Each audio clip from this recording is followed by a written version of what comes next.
बेशर्म बहू। बहू, रात के 11 बज रहे हैं, रोहन अभी तक घर पर नहीं आया और तू चैन से बैठी हुई है। कैसी पत्नी है तू? अपने पति को संभाल कर रखना भी नहीं आता।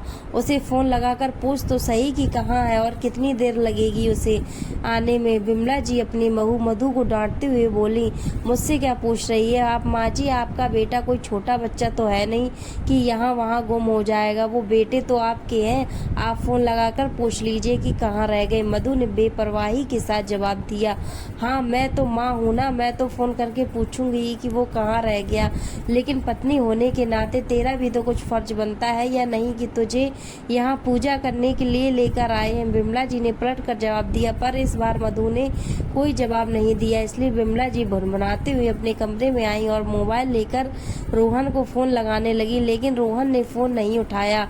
ये रोहन भी ना कभी भी टाइम से घर पर नहीं आता, पता नहीं क्यों मेरी जान जलाते रहता है। सोचा था बहू आने के बाद सब कुछ ठीक हो जाएगा, पर नहीं, यहाँ तो बहू भी उसके जैसी आई है। पति से कोई लेना देना ही नहीं उसे। अरे पत्नियां तो अपने पति को बांध कर रखती हैं और इसे देखो, अब तक रोहन को सुधार नहीं पाई। बड़बड़ाती हुई विमला जी वापस बाहर आई तो देखा मधु अपने कमरे में जाग गई और सो गई है। विमला जी वापस बाहर हॉल में आ गई। कैसी औरत है, पति अब तक नहीं घर आया और उसे नींद भी आ गई, बेशरम कहीं की। विमला जी ने फिर से रोहन को फोन ट्राई किया, लेकिन रोहन ने एक बार भी फोन रिसीव नहीं किया। आखिर वो थक हार कर वहीं हाल में सोफे पर बैठ गई।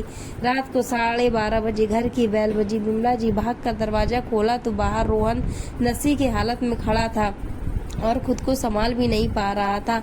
आखिर विमला जी ने सहारा देकर सोफे पर उसको बिठा दिया। कहते हैं बेटा बुढ़ापे की लाठी है, इस बुढ़ापे में तुझे मुझे सहारा देना चाहिए और तुझे सहारा दे रही हूँ। अरे कुछ तो शर्म कर, कब तक मुझे परेशान करता रहेगा? विमला जी उसे डांटती हुई बोली, लेकिन उसे होश हो तब वो कोई जवाब दे। आखिर नशे की हालत में ही सोफे पर वो लुढ़क गया तो विमला जी उसे वहीं छोड़कर अपने कमरे में आ गई। जब बीबी को कुछ नहीं पड़ी तो मैं भी क्या करूँ? पहले ही खून पीता था, अब तो दो दो मिलकर पीते हैं। मेरी तो जिंदगी खराब हो चुकी है। बड़बड़ाते हुए वो चादर तानकर सो गई। सुबह जब नींद खुली तो देखा हॉल में रोहन अभी भी सोया पड़ा है, जबकि मधु वहीं पास में डाइनिंग टेबल पर बैठी चाय पी रही थी। विमला जी को देखते ही मधु ने पूछा, माँ जी आप चाय पियेंगे? उसे देखकर विमला जी अपने हाथ जोड़ते हुए बोली, तू ही पी तेरी चाय। पति यहाँ नशे में पड़ा हुआ है, लोगों का तो खाना पीना दुश्वार हो जाता, पर तेरे हलक से कैसे उतर रही है ये चाय? विमला जी की बात सुनकर मधु मुस्कुराते हुए बोली, क्या बात है माँ जी, आज तो बहुत ज्यादा गुस्सा हो रही हैं आप। भला मैं क्यों अपना खाना पीना बंद करूं? आपका बेटा इतने सालों से बिगड़ा हुआ था, आपने तो खाना पीना बंद नहीं किया, तो मुझसे उम्मीद क्यों कर रही हो? मधु की बात सुनकर विमला जी गुस्से में उसे घूरने लगी। उन्हें अपनी तरफ देखता देख मधु बोली, माँ जी थोड़ी शांति बनाए रखिए, कहीं बीपी ना हाई हो जाए आपका। मेरा नाश्ता तैयार कर दिया और दोपहर का खाना भी बनाकर रख चुकी हूँ। अभी शांति आ जाएगी साफ सफाई करने के लिए तो आप उससे साफ सफाई करवा लेना, और मैं जा रही हूँ अपने मायके अपनी माँ से मिलने के लिए, शाम तक वापस आ जाऊंगी। शाम को भी क्यों वापस आती है, वहीं रह जाना। वैसे भी तेरा इस घर में होना नहीं होना एक ही बराबर है। जो अपने पति को संभाल नहीं सकती वो मेरा घर क्या संभालेगी? क्या बात कर रहे हो आप माँ जी? वहीं रहने के लिए थोड़ी ना आपके बेटे से शादी की थी, बहू को तो ससुराल में ही होना चाहिए, यही तो संसार का नियम है। कहकर मधु वहां से रवाना हो गई। घर से कुछ दूरी पर पहुंचकर ऑटो पकड़कर अपने मायके रवाना हो गई। ऑटो में बैठे बैठे उसे वो दिन याद आया जब वो इस घर में दुल्हन बनकर आई थी। कितने अरमान थे उसके, पर वो अरमान उस समय धराशायी हो गए जब रोहन शराब के नशे में धो धोकर घर आया था। शादी के ठीक दूसरे दिन उसने ये हरकत की। उसने हैरानी से विमला जी की तरफ देखा तो विमला जी ने बात संभालते हुए कहा था, अब बहू थोड़ी बहुत तो हर कोई पीता ही है, पर तुम आ गई हो ना तो तुम इसे संभाल लोगी, इसलिए तो उसकी शादी की है। सावित्री तो अपने पति को यमराज से लेकर आ गई थी, तुम्हें तो सिर्फ उसे सुधारना है। विमला जी की बात सुनकर मधु हैरान खड़ी रह गई। मतलब अपने बेटे को सुधारने के लिए उन्होंने उसकी जिंदगी तो दांव पर लगा दी।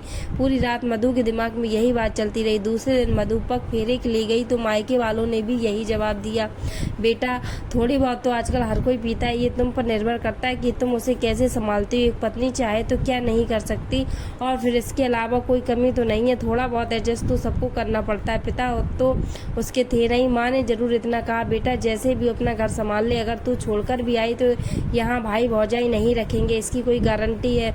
जिन्होंने ये जानते हुए तेरी शादी एक शराबी से कर दी वो तुझे यहाँ रखेंगे, इसकी उम्मीद तू मत कर। मधु को समझ नहीं आया कि वो क्या करे, इसलिए चुपचाप वापस ससुराल आ गई। अब जब भी रोहन शराब पी कर आता तो मधु रोती परेशान होती, पर बिमला जी चैन की बांसुरी बजा रही होती। आखिर बेटी को बहू के हाथों में संभाल कर वो बेफिक्र हो चुकी थी। लेकिन अभी 2 महीने पहले रोहन ने शराब के नशे में मधु की पिटाई कर दी, सिर्फ इस कारण कि मधु ने उसे शराब पीने से रोका था। बिमला जी ने उसमें मधु की ही कमी निकाल दी। हे भगवान, एक पति तक नहीं संभाल सकती, पूरा घर क्या संभालेगी। मैंने तो ये सोचकर अपने बेटी की शादी की थी कि घर में बहू आएगी उसे सुधार देगी, लेकिन ये तो उल्टा उसे परेशान करने का काम करती है। अब तेरे सारे नाजो नखरे तो उठाता है, तेरे खर्चे उठाता है, फिर तू हर समय उसके पीछे पड़ी रहेगी तो हाथ नहीं उठाएगा क्या? बेचारा करेगा क्या? थोड़ा प्यार से संभाला कर। जब मायके वालों से कहा तो वो लोग भी हमदर्दी जताकर चले गए। भाभी तो ये कहकर चली गई कि एक पति नहीं संभाल सकती तो क्या ही कर लोगी, तुम दोबारा लौटने की सोचना भी मत, हम अपना देखें या तुम्हारा देखें। तुम्हारी माँ को रख रखा है, बहुत बड़ी बात है। सो मधु ने सोच लिया कि जब रहना ऐसे ही घर में है तो या जिंदगी भर मार खाते रहो या रोते रहो या फिर बेशर्म हो जाओ और अपना रास्ता खुद चुनो। मधु ने दूसरा रास्ता चुना। मधु को धीरे धीरे ये बात में समझ में आ गई कि रोहन उससे लड़ता झगड़ता तभी था जब वो नशे में होता था, वरना वो मधु से अच्छे से ही बात करता था। इसलिए वो अब रोहन से जब वो नशे में होता है कुछ नहीं कहती।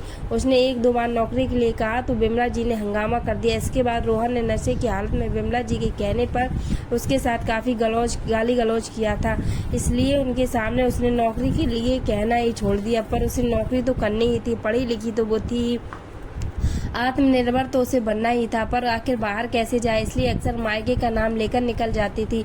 अभी 1 सप्ताह पहले इंटरव्यू देकर आई थी, वहां से कॉल आया था तो आज वहीं जा रही थी। वहां पहुंची तो उसकी नौकरी पक्की हो गई। उसने सारे जरूरी पेपर्स डिपॉजिट कर दिए, उसे दूसरे दिन से ही ज्वाइन करने को कह दिया गया। जब वापस लौट कर आई तो रोहन भी होश में आ चुका था। बिमला जी गुस्से में बैठी उसे घूर रही थी। जैसे ही उसने घर में कदम रखा, बिमला जी बोली, आ गई महारानी अपने मायके वालों से मिलकर, यहाँ सास और पति भूखे बैठे हों, उससे कोई लेना देना नहीं, बेशर्म कहेंगी। बिमला जी की बात सुनकर मधु बोली, कैसी बात कर रही हो आप? माँ जी खाना बनाकर तो गई थी आपके लिए, फिर मेरा क्यों इंतजार कर रही थी आप?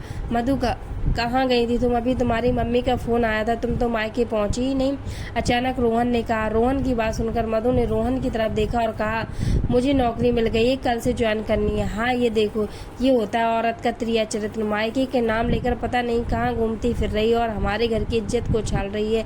बिमला जी बीच में ही बोली, मैं बात कर रहा हूँ ना माँ, आप क्यों बीच में बोल रही हो? तुम्हें नौकरी की क्या जरूरत है मधु? तुम्हारी सारी जरूरत तो पूरी कर रहा हूँ। रोहन ने शांतिपूर्वक मधु से पूछा। तब मधु ने कहा, अच्छा मुझे मेरे मायके का कोई संबल नहीं है, मुझे अपना संबल खुद बनना है, इसलिए मैं नौकरी ज्वाइन कर रही हूँ। मैं इसलिए नौकरी ज्वाइन कर रही हूँ ताकि मैं अपने अंदर इतनी हिम्मत जुटा सकूँ कि मैं आपके सामने खड़े होकर ये कह सकूँ कि आप शराब छोड़ रहे हो या मुझे। उसकी बात सुनकर रोहन सख्ते में आ गया, जबकि बिमला जी अपना माथा पीटते हुए बोली, हाय राम, पति को छोड़ने की बात कर रही है, बेशर्म, अपना घर अपने हाथों ही तोड़ रही है। ऐसा नहीं कि पति को सुधारने की कोशिश करे, बल्कि जो है उसे भी बिगाड़ रही है। बस कीजिए माँ जी, बहुत बोल दिया आपने। मैं कोई नशा मुक्ति केंद्र नहीं हूँ, एक इंसान हूँ जिसकी अपनी ज़िंदगी और मुझे अपनी ज़िंदगी के बारे में सोचने का पूरा हक है। पर मैं इस रिश्ते तोड़ने से पहले इस रिश्ते को एक मौका देना चाहती हूँ। बताइए रोहन जी, आप नशा छोड़ेंगे या फिर पत्नी? रोहन काफ़ी देर तक मौन रहा, फिर कुछ सोच समझ कर बोला, ठीक है, जब तुम इस रिश्ते को एक मौका देना चाहती हो तो मैं ये मौका लूँगा। कब ज्वाइन करना है नशा मुक्ति केंद्र? उसकी बात सुनकर जहाँ मधु के चेहरे पर मुस्कुराहट आ गई, वहीं बिमला जी बिल्कुल हैरान खड़ी रही। उनकी आंखों से आंसू निकल गए। आखिर इतनी कोशिश जो काम बिमला नहीं कर पाई वो मधु ने कर दिया। दूसरे ही दिन रोहन ने नशा मुक्ति केंद्र ज्वाइन कर लिया और कुछ महीनों मशक्कत के बाद उसे बाकी परिवर्तन हुआ। उसने शराब पीना छोड़ दिया और आज बिमला जी अपनी उसी बेशर्म बहू की नज़र उतारती नहीं थकती हैं।